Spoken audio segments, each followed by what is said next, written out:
By Momayat, the 11th of October 2017. Yangon, U.S. Department of State officials, representatives of Rohingya organizations, and U.S.-based international groups have discussed the need for an indiscriminate, unadministered safe zone in northern Rakhine State as well as the cessation of violence and solutions to the region's humanitarian crisis.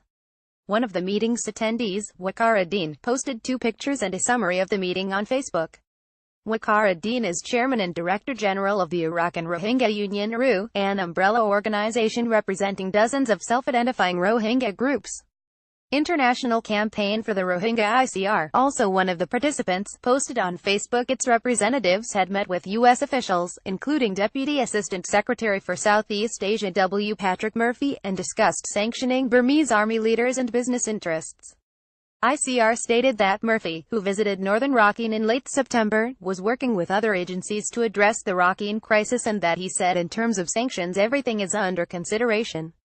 According to Waqar ad-Din's post, Deputy Assistant Secretary of State for Democracy, Human Rights, and Labor, Scott Busby, also attended the 1.5-hour meeting at the State Department in Washington, along with Simon Billinis of International Campaign for the Rohingya, John Knaus of National Endowment for Democracy, Khadija Oheb of Zakat Foundation, Catherine Striffolino of Save the Children, and Raneta Sirwatham of American Jewish World Service. Based on Waqar ad-Din's list of attendees, there was no representation from organizations in other parts of Myanmar society.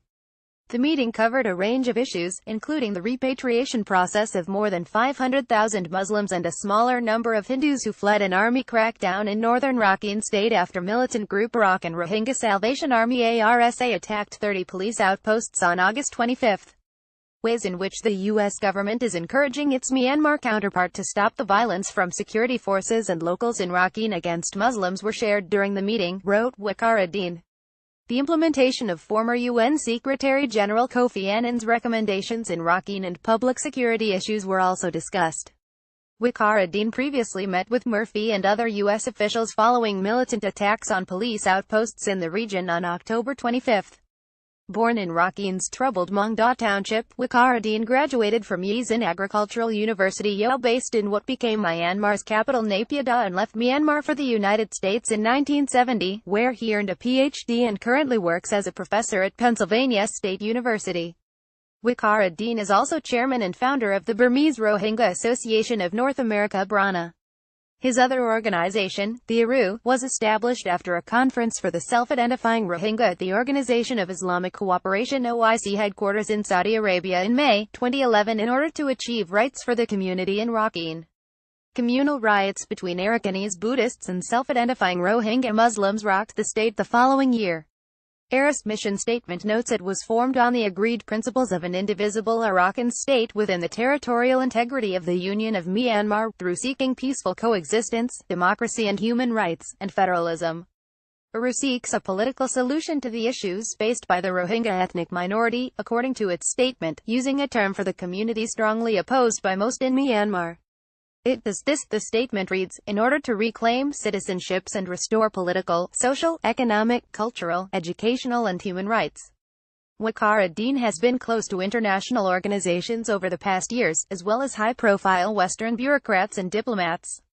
He has posted photos online posing with former Secretary of State John Kerry, former U.S. Ambassador Derek Mitchell, W. Patrick Murphy, the Organization of Islamic Countries (OIC) leaders, UN Human Rights Special Rapporteur Yang Li, Turkish President Recep Tayyip Erdogan, and the State Department of Norway.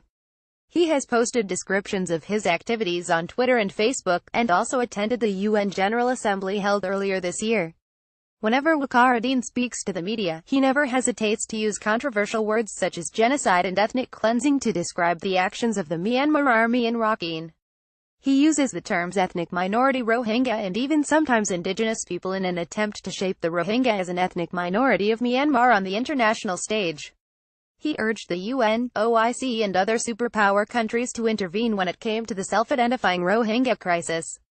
During an interview with Al Jazeera on September 10, 2 weeks after militant attacks in northern Rakhine, Waqar ad-Din said the Muslim world should come forward, with strength, to speak out about the self-identifying Rohingya crisis and urged the establishment of a strong coalition from the international community, including Western countries.